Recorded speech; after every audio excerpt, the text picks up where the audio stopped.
민주당 경선을 시작으로 여야 각 당이 조기 대선 국면에 들어가면서 주자들 간의 견제와 검증 공세도 본격화될 조짐을 보이고 있습니다.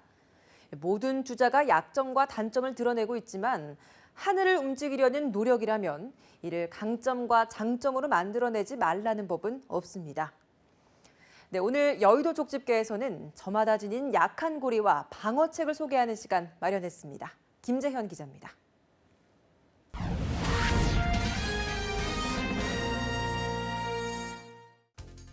먼저 대세론을 형성한 문재인 전 대표를 향해 법 여건은 하루가 멀다 하고 안보관을 문제 삼고 있습니다.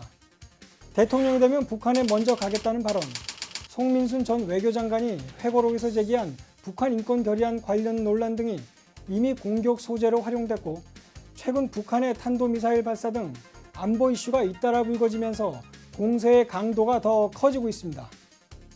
문재인 전 대표가 정말 대통령이 되어 사드 배치를 거부하고 북한으로 달려가 김정은을 만난다면 도대체 어떤 얘기를 나눌지 두렵기 그지없습니다. 김정남 피살 사건을 접한 문 전 대표는 북한은 정상적인 국가가 아니라면서 여권에 예상되는 안보 공세에 미리 방어막을 쳤습니다. 만약에 그 정치적 암살이라면 있을 수 없는 아주 야만적인 일이라고 그렇게 생각합니다. 문 전 대표가 북한 이슈에 대해 선제적 대응에 나선 것은 대북 문제에 있어 준비된 대통령 이미지를 각인하려는 의도로 보입니다. 꼬리표처럼 따라붙는 호남 홀대론도 약한 고리이지만 적극 대응 모드로 바꿨습니다. 특히 저는 영남 출신이기 때문에 이렇게 정권 교체해낸다면 저는 뭐 총리부터 시작해서 인사도 이제는 확실하게 당평 위주로 그렇게 해나가서 지지율 20% 벽을 돌파하며 문재인 대세론을 위협하고 있는 안희정 충남지사. 우클릭 행보가 경쟁자의 공격 포인트가 되고 있습니다. 과거에 소위 집권한 소수의 부패 기득권 세력들이 쓴 단어들이 주로 대통합이죠. 그중에 그 질서를 어지럽히는 범죄자들, 예를 들면 도둑들하고 대통합을 할 수는 없지 않습니까? 같이 반쯤 도둑이 될 수는 없는 거죠.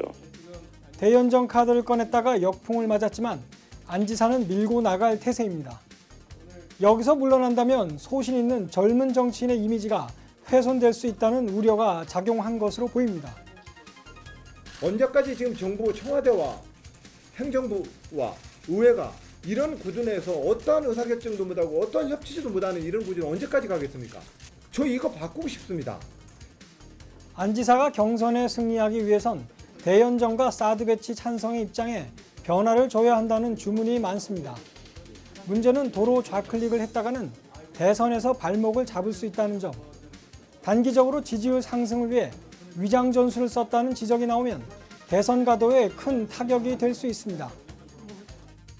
반기문 전 유엔 사무총장의 중도 하차로 보수의 대안으로 떠오른 황교안 대통령 권한대행. 각종 여론조사에서 문재인 안희정 후보에 이어 3위에 자리하고 여권 주자들 가운데선 선두를 달리고 있습니다. 그러나 지지율은 15% 벽을 넘지 못하고 주춤하고 있는 상황. 대통령 탄핵 사태에 대한 공동 책임론이 지지율 상승세의 족쇄이자 약점이 되고 있다는 분석입니다.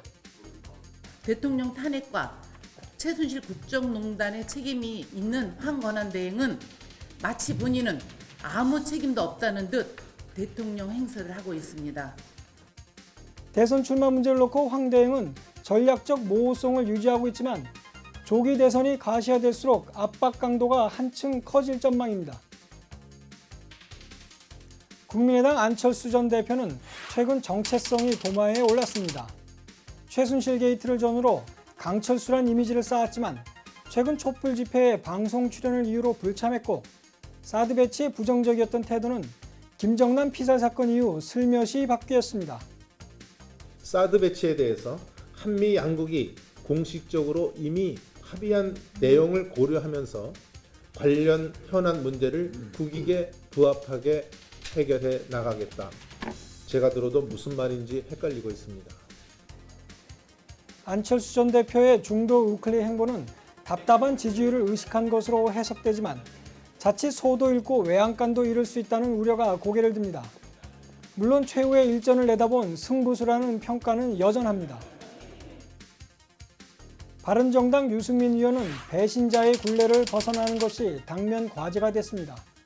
신뢰를 어기는 배신의 정치는 결국 패권주의와 줄세우기 정치를 양산하는 것으로 반드시 선거에서 국민들께서 심판을 해 주셔야 할 것입니다.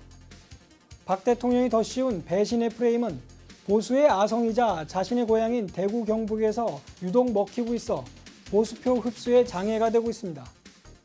그러나 동시에 앞으로 중도와 진보로 표를 확장하는 기폭제가 될 가능성도 제기됩니다. 손자병법에 나오는 지피지기면 백전불태, 즉 상대를 알고 나를 알면 100번 싸워도 위태롭지 않다고 합니다. 이 구절은 대권주자들에게 상대의 약점을 공격하기 전에 자신의 약점부터 보완하라는 주문일 겁니다. 이제 곧 검증과 네거티브의 시절이 다가옵니다. 서로의 아킬레스건을 물려고 안간힘을 다할 용들의 싸움이 임박했습니다. 지금까지 여의도 족집게였습니다.